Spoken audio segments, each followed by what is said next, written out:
The National Broadcasting Company, in cooperation with the Educational Television and Radio Center, presents... The subject is jazz.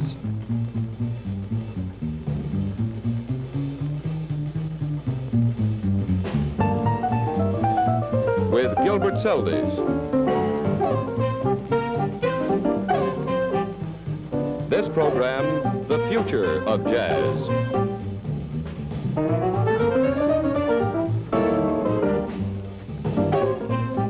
With our guests, Dr. Robert Pace of Columbia University and George Russell, composer.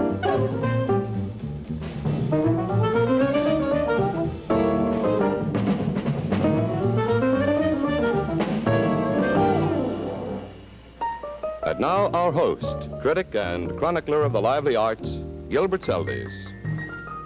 When you're planning any series of television programs, you always try to keep flexible, allow for possible changes. But the title and the nature of this final program of our series was determined the very moment we began.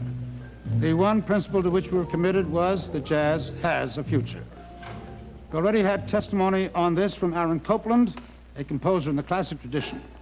In this program, we shall hear from a teacher and also from a composer, one of those who are quite possibly creating today the forms in which the jazz of the future will appear.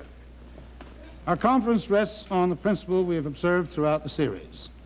Jazz is a continually developing, legitimate form of musical expression. Its future is not a break with its past. One of the great men of its recent past was Charlie Parker. And our first number today recalls the name by which he was usually known, the Bird. It is Billy Taylor's composition, Early Bird.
Some of the great men of jazz have been wholly untutored in music.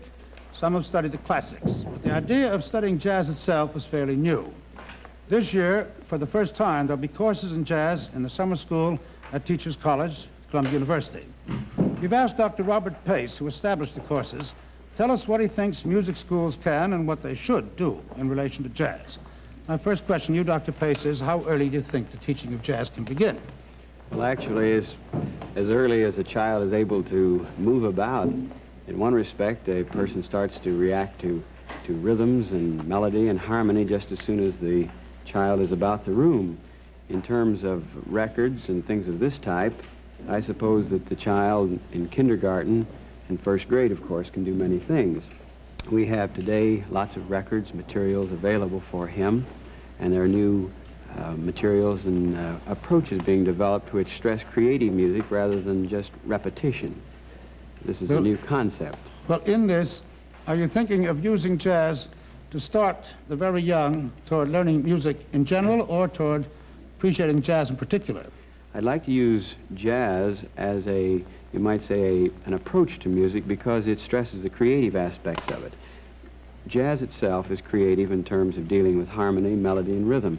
This is, well, in whatever type of music you have, if it's Beethoven or if it's jazz. So I would say that it would feed into any type, and we would probably develop some very fine jazz players out of it. Well, that is what we all hope for. But if that's the case, why is it that the classic schools have lagged behind in bringing in courses in jazz itself? I suppose it's due probably to the self-consciousness of some teachers. They feel insecure in teaching jazz. It isn't that they don't really like it. Jazz is hard to teach. It's difficult. Oh, is it? It really is. There's a tremendous amount of discipline goes into it. Just knowing chords and dealing with split-second timings that the jazz musician deals with, and the creativeness. This is very difficult. It's difficult to teach. Well, it's good to know this. Now, take it on the other point of view. If jazz is not really hostile to classic music, do you think that teaching jazz composition in particular might make the composers more self-conscious or more academic? I don't believe so. I would say that, as a matter of fact, the person working now composing jazz would have a new audience that he has never been able to reach before, because we would have people really dealing in creative music, in jazz, and in all forms of it. And I think it would be a bigger population for him to write for. A bigger population in the audience? And also in the consumer part of it, too, which I think, and in terms of performing.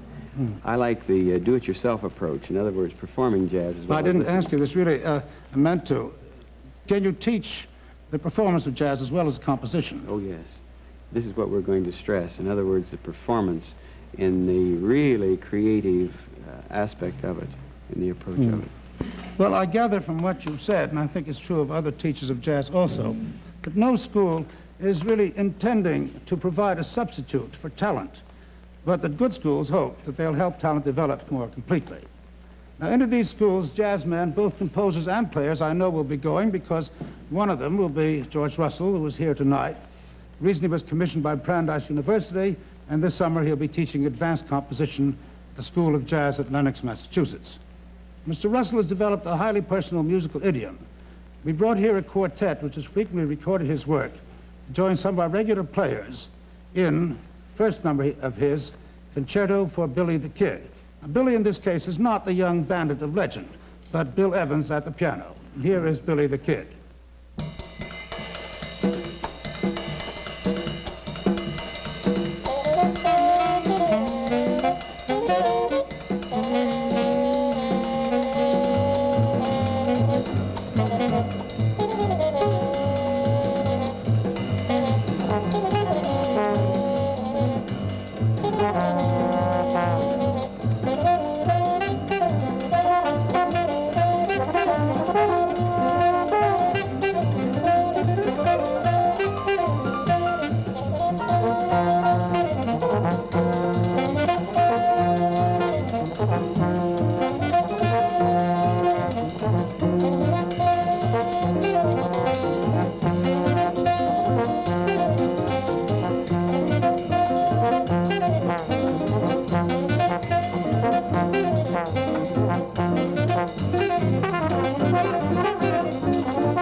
Since George Russell is a teacher as well as a composer, I don't have to ask him whether he thinks teaching has a function, jazz. What I do want to ask you, George, is just where the number we've just heard fits in the general structure of your work. Principally, I was trying to convey a feeling of spontaneity, a feeling as though the written music was being improvised. I employed certain rhythmical techniques such as superimposing meters, 3/4 on 4/4, to add to the drive.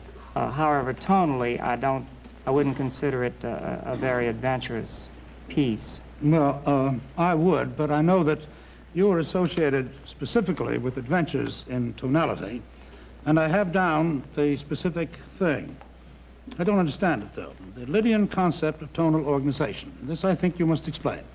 It would be very difficult to explain the whole concept in this brief period. However, I'll do my best. The major scale is the traditional scale from which jazz and all our Western music has evolved. The chromatic scale is the scale which most modern music is based on. This is the chromatic scale. Now, the problem in jazz today is to evolve into the subtle harmonic and melodic resources that this chromatic scale affords without losing the earthiness and swing that good jazz is characterized by. The Lydian concept makes us conscious of tonal gravity. There are essentially two kinds of tonal gravity. Vertical, that is tonal gravity inferred by the chord, where the chord infers the tonic, and horizontal tonal gravity inferred by the scale, for instance, a blues scale. I know you have a couple of records. I don't know which illustrates which, so you better say. Well, there are certainly two major jazz artists who have these contrasting styles. Coleman Hawkins, for instance, is essentially a vertically minded soloist. That is, his melody is dictated by the chord. I would better hear it.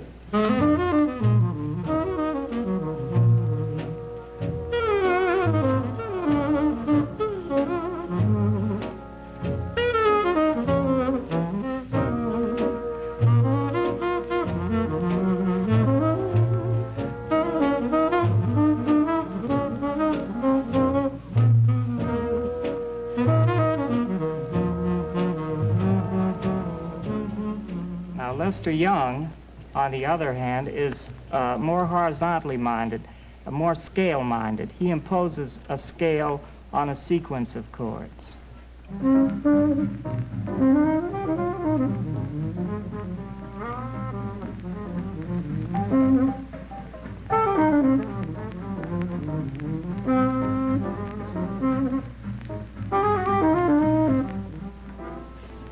Now, George, I'm committed to the fact that you're dealing with the future.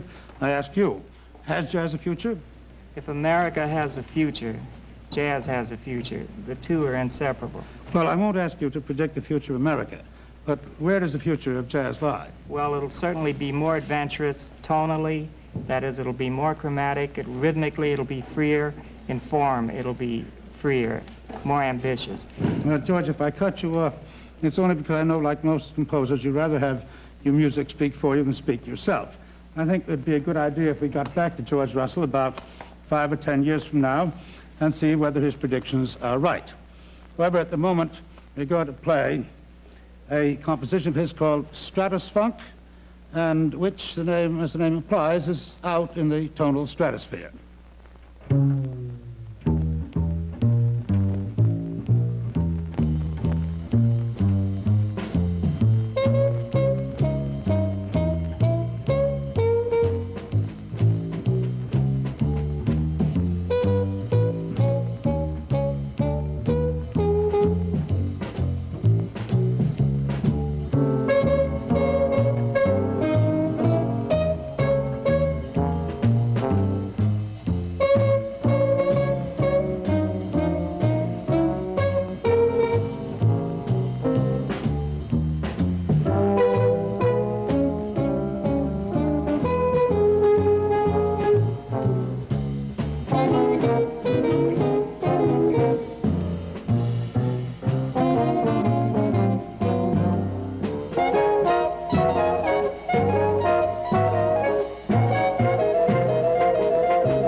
Before our next number, maybe remind you, this is the final program of our series. We'd very much like to have your comments on the subjects we've covered and suggestions as to areas we might deal with in a future series of The Subject is Jazz. In our research for these programs, and guided by our consultants, Dr. Marshall Stearns and Leonard Feather, we've assembled a basic list of jazz numbers and jazz records, as well as a reading list of the best books on the subject. These are the foundations of a quite good jazz library, and we'd like to share them with you. A card from you addressed to The Subject is Jazz, Box 450, Radio City Station, New York 19, requesting a copy of our list will be given our very prompt attention. Now our combined musicians will play a composition by Billy Taylor, which for this performance is called Double Exposure, appropriately because several of the solo parts are being played by two instruments instead of one. Here it is.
We have now come to the end of this pioneering educational series, The Subject is Jazz.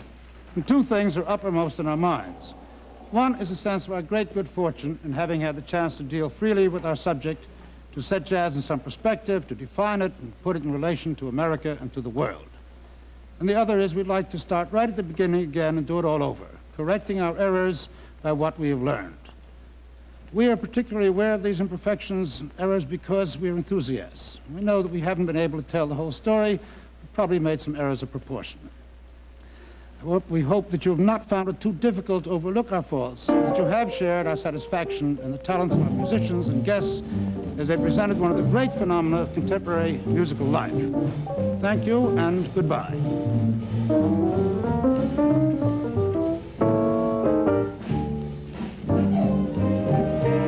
Remember to get your copy of our jazz discography and book list.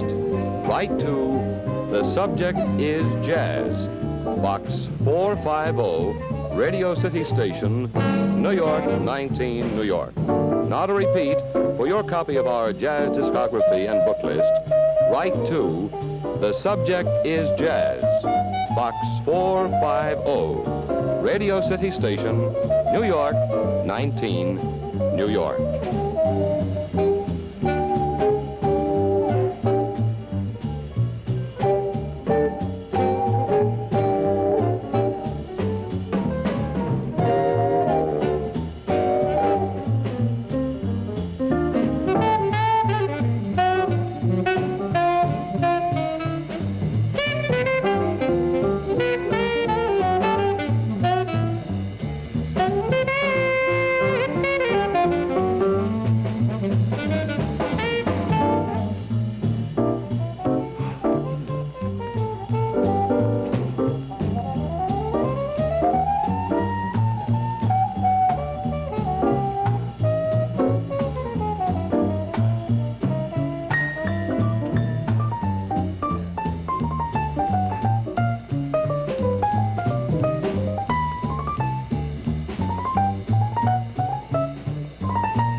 This program is presented in cooperation with the Educational Television and Radio Center.